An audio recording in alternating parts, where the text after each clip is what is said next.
1956 में धर्म दीक्षा ली, लेकिन नहीं जानने के वजह से हमने सीधा सीधा अनुकरण किया, जबकि बाबा साहब कहते हैं अनुसरण करना कहते हैं। तो बाबा साहब के सहयोगियों ने जो है बाबा साहब से गद्दारी की है। और हमारी जो संस्कृति है वो नीली संस्कृति है। नहीं, हमारी संस्कृति नीली नहीं है। नमस्कार, मैं वीरेंद्र कुमार। जय भारत। मैं अरविंद कुमार रामटेके अष्टविनायक बुद्धास पीपल का एक सभासद हूँ। और हम लोग जो है कि इस भारत देश में बौद्ध संस्कृति कैसे स्थापित हो और रूढ़ हो, चलन में आए, इसके लिए हम लोग काम करते हैं। अच्छा। तो उदाहरण के तौर पे मैं बताना चाहूँ कि जब 1956 में 14-15 अक्टूबर 1956 को बाबा साहब ने धर्म दीक्षा ली, बुद्ध की शरण गए, स्वयं गए और हम लोग को भी ले गए।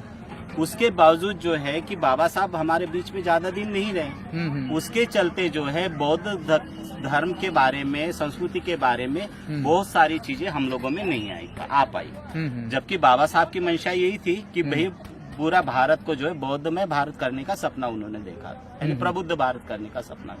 तो प्रबुद्ध भारत से क्या मतलब है? ऐसा देश जहाँ पे सब लोगों को बराबरी का अधिकार हो, बराबरी की सुविधाएं हो। जैसे हम कल्पना कर सकते हैं कि अशोक का काल जो था, उस तरह से जो भारत देश बाबा साहब चाहते थे। अब चूंकि मैं यानी एक महार कम्युनिटी से बुद्धिस्ट बना, तो बौद्ध धर्म के बारे में हम लोग जो है अपने लोगों को फिलहाल बता रहे हैं। तो जैसे आज तक हमारे लोग को ये नहीं पता कि हम बौद्ध तो हो गए, 1956 के बाद बौद्ध हो गए, लेकिन हमारे धार्मिक चिन्ह प्रतीक जो है इनके बारे में जानकारी नहीं। जैसा आज तक हम लोग यही मानते आए कि जो 24 कड़ी का चक्र है, अशोक चक्र, उसी को हम बौद्ध धर्म का प्रतीक मान रहे हैं। लेकिन वास्तविकता क्या है? बौद्ध धर्म का प्रतीक जो है वो ये है अष्ट चक्र। ऐसा क्यों है? क्योंकि बुद्धा ने जो सब लोगों के सुख के लिए जो बताया था, वो बताया था आर्य अष्टांगिक मार्ग। यानी बुद्धा ने जो धर्म जाना था वही जो है पहले आषाढ़ पूर्णिमा के समय दिन जो है बुद्धा ने वो धर्म बताया था, उन्होंने जो जाना था, और वो धर्म था आर्य अष्टांगिक मार्ग, जिसे बुद्ध स्वयं कहते हैं कि दुख मुक्ति का मार्ग कोई है तो आर्य अष्टांगिक मार्ग। और इसलिए ये जो अष्ट चक्र है वो 8 आर्य अष्टांगिक मार्ग का प्रतीक है। और इसीलिए पूरे दुनिया में ही नहीं, मैं कहूँगा भारत में भी, हम नॉर्थ ईस्ट की ओर चले जाएं, केवल भारत का, महाराष्ट्र का और साथ का लगा जो है उसमें वो लोग नहीं जान पाए कि बौद्ध धर्म का प्रतीक क्यों है। अच्छा। उसके पीछे भी कारण है। कारण लोगों ने क्या जाना है कि रिपब्लिकन पार्टी की जब स्थापना होती 1957 में, तब उन्होंने जो झंडे के ऊपर अशोक चक्र को दिया था, तो लोगों को ये समझ में आया कि भाई बौद्धों की पार्टी मतलब ये बौद्ध प्रतीक है, और ऐसा करके लोगों के चलन में आया। लेकिन आपको मैं बता दूं कि नीला रंग जो है, वो नीला रंग जो है वह शेड्यूल कास्ट का प्रतीक है। अब आप पूछ सकते कैसे? सबसे पहले बाबा साहब ने जो 1926 में बहिष्कृत हितकारिणी सभा बनाई थी, बाद में जो है बाबा साहब पेपर निकाल लेते साप्ताहिक बहिष्कृत भारत के नाम से, और उसके बाद सबसे पहले उन्होंने जो है भारतीय मजदूर पक्ष की स्थापना की थी। और भारतीय मजदूर पक्ष का जो मतलब झंडा था वो लाल रंग का था, और उसके बीच में जो प्रतीक था वह जो जहाज का एंकर होता है वह प्रतीक था। क्यों? क्योंकि बाबा साहब मजदूरों की पार्टी बनाए थे पहले, और वो जो प्रतीक ज्यादातर उनके पार्टी के जो सभासद थे वह जो मुंबई के पोर्ट के मजदूर थे, इसलिए वैसा वो प्रतीक था। और लाल रंग जो है वह जो है मजदूरों का प्रतीक था। इस तरह से बाबा साहब ने सबसे पहले जो है लाल रंग पर चूज किया था।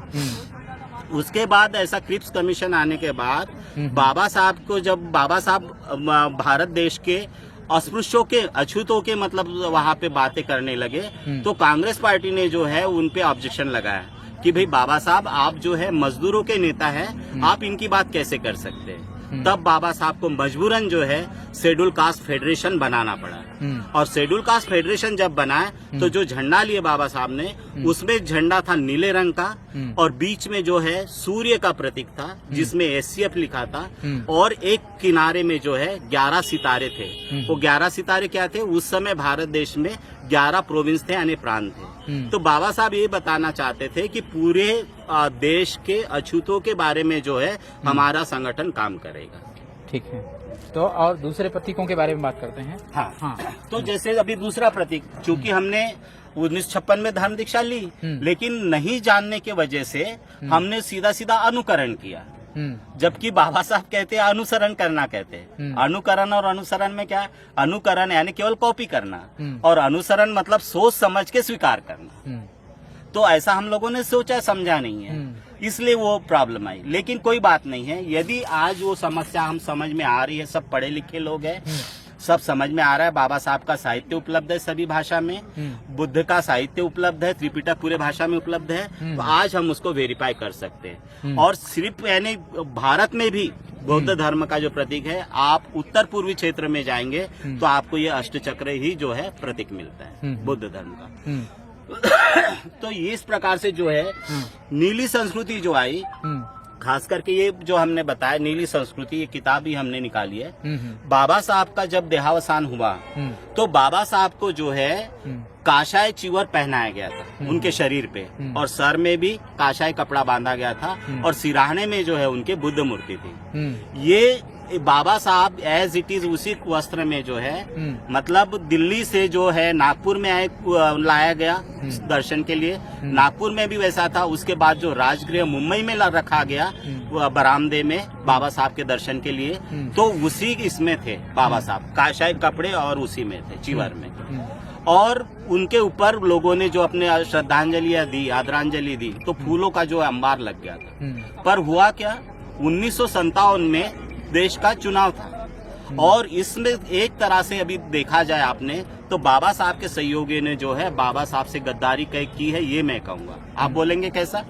क्योंकि जब बाबा साहब की अंतिम यात्रा निकाली गई तब उन्होंने क्या किया, बाबा साहब के शरीर के सबसे ऊपर जो है शेड्यूल कास्ट फेडरेशन का झंडा डाल दिया। यानी बाबा साहब स्वयं कहते हैं धर्म दीक्षा लेने के बाद कि अब मैं बौद्ध हो गया हूँ, अब मैं शेड्यूल कास्ट फेडरेशन का सभासद नहीं रहूंगा।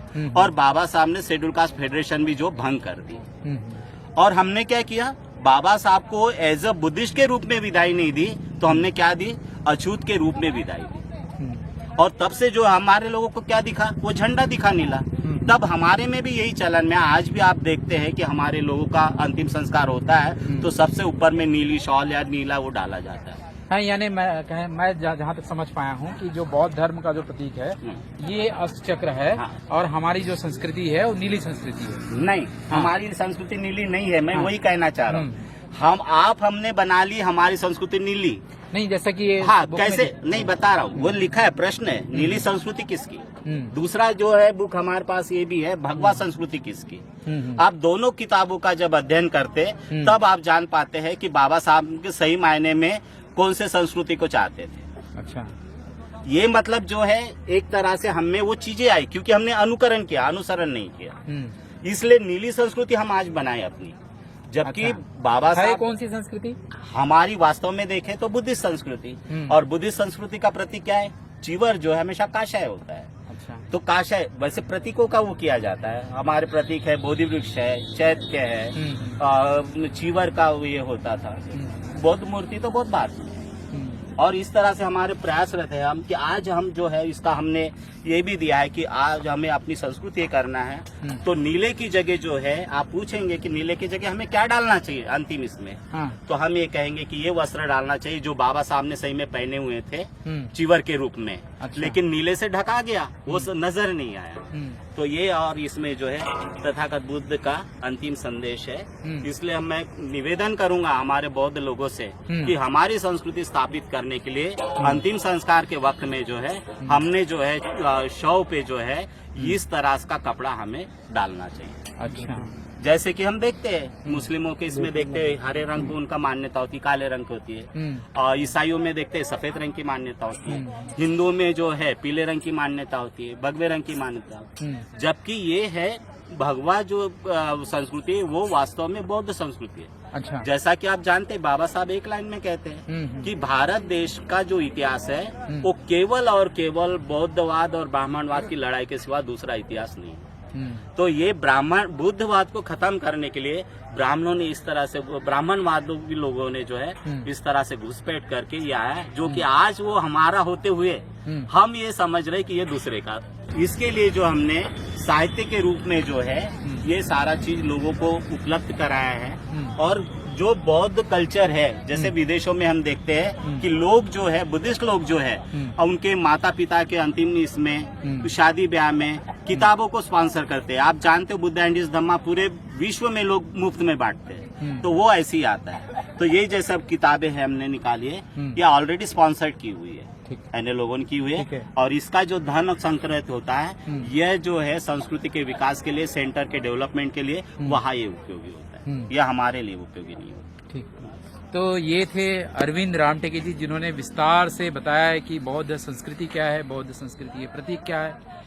उन सारी चीज़ों को उन्होंने विस्तार से और किताबों के माध्यम से बताया। तो आपका बहुत बहुत धन्यवाद संस्कारों के बारे में और प्रतीकों के बारे में बताने के लिए।